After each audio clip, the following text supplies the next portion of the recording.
All right, folks, here's the situation. We are just at the end of day one of competition here at the Heritage Cup in Syracuse, New York, and the gentleman to the left of me has set what you would call a torrid pace. It's go time. Fred, you absolutely smoked him today. Congratulations. Thank you.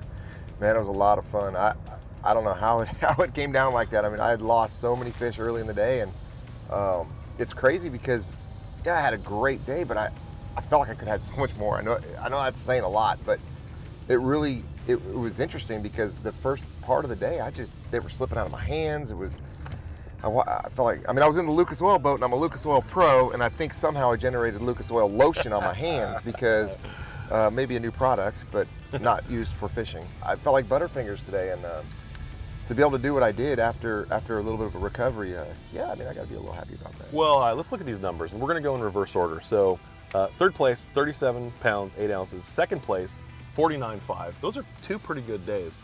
Fred Roumbanis, boom boom, 74 pounds, 8 ounces of smallmouth. All right. And you could have done better? Oh, yeah. Honestly, I could have. I mean, it was, even after having a mishap or losing fish, I mean, I lost several fish. Gosh, are you kidding me? But I just knew that I could gain composure, throw back out, and get another bite. I mean, there was that many fish out there. Let's talk a little bit about the fishery today. So we are in Syracuse, and one would naturally think that you would just go straight to Oneida, Onondaga, I mean, places that are like right here in town. But you didn't. You just kept driving and driving and driving. Yeah, I'll tell you. So when we first were told we were going to stay in Syracuse for this event, there's a bunch of different lakes around, but usually, you know, the general sense is you're going to Oneida. Like that is, That's right. When you come to Syracuse, you're going to have a tournament at Oneida. That's kind of like the fact. That's it. And so we're just, you know, I'm just in my mind thinking, okay, it's been an absolute thorn in my butt over the years. You know, it's cost me 2 championships. It's not my cup of tea. It's been a challenge, and I was trying to put my mindset how I was going to approach Oneida. And getting in that car and driving, you know, first thing we're starting to drive right towards Oneida, and I'm like, oh boy, and we get right by the lake, and I look over, and Oneida. I'm like, oh man, are you kidding me right now? Then we got to talking, I got a little distracted. About 5-10 minutes went by after we went by Oneida, and I said, wait a minute. We just passed Oneida, and my official gave me a little grin, and dude, it was like, I'm not kidding you.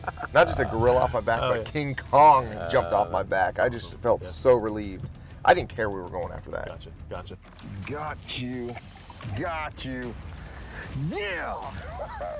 So let's take a look at some of your specific numbers. You hit a streak there, Fred, where you seemed to find the mother lode of 3 and 4 pounders. Look at that. I mean, that is such a perfect, healthy smallmouth. Like there was one spot there. Was it a spot, or was it just a handful of spots that you kind of went through? So yeah, I mean, honestly, it was an area. It was a general area, and I found the spot within the spot. Gotcha. And you know, the way I did it is I was drop shotting, typical way to catch smallmouth, just little small baits, little shad-shaped baits. And when I was drop shotting, I was literally going. It was a big long point, and I was zigzagging with the boat, and I would throw over here, over here, over here, and just kept doing that until I dialed in. I made a little grid out there until I dialed in where most of my bites were, and every time I'd catch one, I hit a waypoint, and then I started grouping them. So now you kind of get the cluster going. Gotcha. You know where the fish are at. I mean, that was pretty basic. During the ride through before the line's in, you know, I graphed a bunch of boulders and rocks, and what it was, and I really didn't even graph that part of it. I kind of fished my way to finding the juice, but it was just some rock bars. Yep. You know, good chunk rock on it, and that's typical smallmouth habitat. You were way out front by about lunchtime. I mean, there was. I mean, it would have taken a miracle for somebody to catch you. So did you enjoy the day out there? It was a nice day. Oh, it was a beautiful day. I mean, you're it was catching fish like crazy. It didn't matter. It was a little rough, you know, but that's typical Great Lake fishing. That's right. And they all pretty much fish similar. So, you know, as far as just having fun, we don't get to do it. I live in Arkansas. I mean, to go smallmouth bass fishing, and I'm sure I, you know, had some bass, you know, largemouth bass stuff rigged up, but the first thing I wanted to do was go try to find the smallmouth, and just because that's what it's going for. He caught 33 smallmouth for 74 pounds, 8 ounces.